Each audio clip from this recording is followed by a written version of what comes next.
ourselves the task of defining certain things and certain situations, and in such have become, I guess, more so than musicians, bluesicians, because we have tended to try to define certain meanings and modes related to the blues.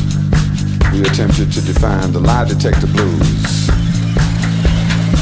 It's caught by Mayor Frank Rizzo. I understand that he is sick currently, and we send our coldest regards. The lie detector blues, and what Brian Jackson used to refer to as the ex officio blues. It's caught by Agnew, Nixon, terminal. And what we found ourselves becoming afflicted with over the past 6 months or so is the Bicentennial blues.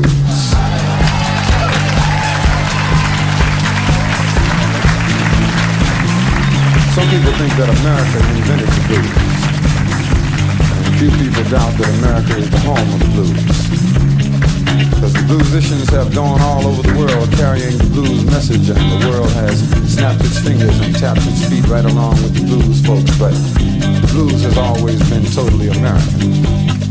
As American as apple pie, as American as the blues, as American as apple pie, the question is why? Why should the blues be so at home here? Well, America provided the atmosphere. America provided the atmosphere for the blues, and the blues was born. The blues was born on the American wilderness. The blues was born on the beaches where the slave ships docked. Born on the slave man's auction block. The blues was born and carried on the howling wind. The blues grew up a slave. The blues grew up as property. The blues grew up in Nat Turner visions. The blues grew up in Harriet Tubman courage. The blues grew up in small town deprivation. The blues grew up in big city isolation. The blues grew up in the nightmares of the white man. The blues grew up in the blues singing of Bessie and Billy and Ma.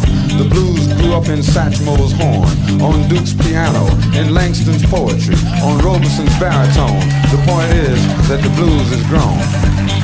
The blues is grown now, full grown, and you can trace the evolution of the blues on a parallel line with the evolution of this country. From Plymouth Rock to acid rock, from 13 states to Watergate. The blues is grown, but not the home. The blues is grown, but the country has not. The blues remembers everything the country forgot. It's a bicentennial year, and the blues is celebrating a birthday. And it's a bicentennial blues.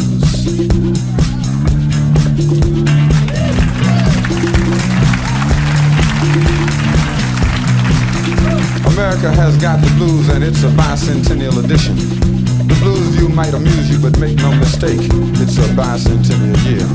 A year of hysterical importance. A year of historical importance.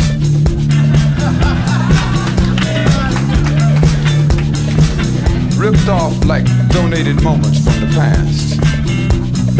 200 years ago this evening. 200 years ago last evening. And what about now? The blues is now. The blues has grown up and the country has not. The country has been ripped off. Ripped off like the Indians. Ripped off like jazz. Ripped off like nature. Ripped off like Christmas. Manhandled by media overkill, goosed by aspiring vice presidents, violated by commercial corporations. A bicentennial year, the symbol transformed into the BUY centennial. Buy a car, buy a flag, buy a map. Until the public in mass has been bludgeoned into bicentennial submission or bicentennial suspicion. I fall into the latter category. It's a blues year, and America has got the blues. It's got the blues because of partial deification of partial accomplishments over partial periods of time. Halfway justice, halfway liberty, halfway equality. It's a half-ass year.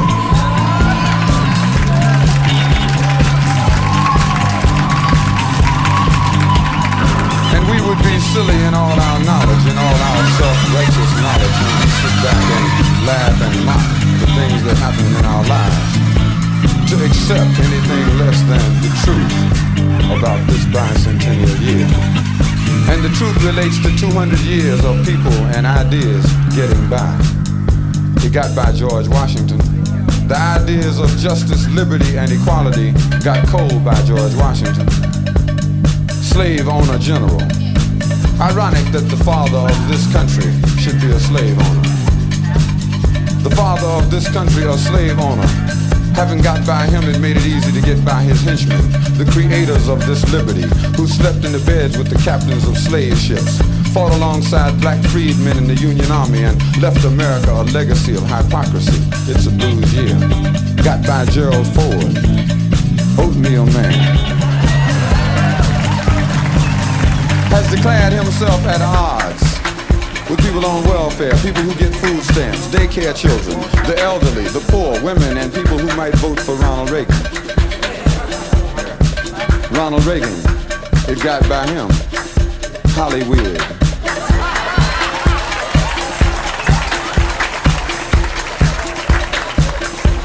Acted like an actor, acted like a liberal, acted like General Franco when he acted like governor of California. Now he acts like somebody might vote for him for president. It got by Jimmy Carter, Skippy.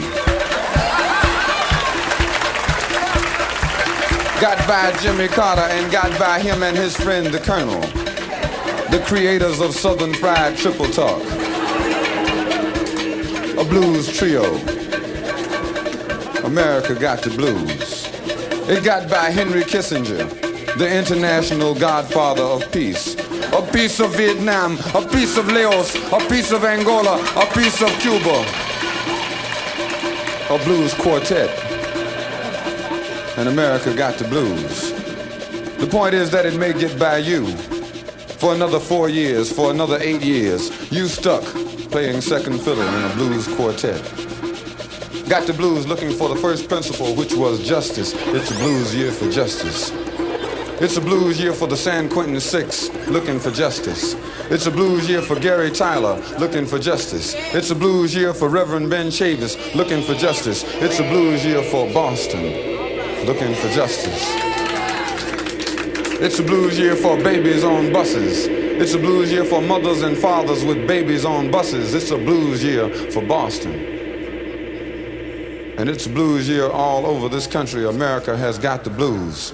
And the blues is in the street looking for the three principles, justice, liberty, and equality. We would do well to join the blues looking for justice, liberty, and equality. The blues is in the street. America has got the blues, but don't let it get by us. Thank you very much.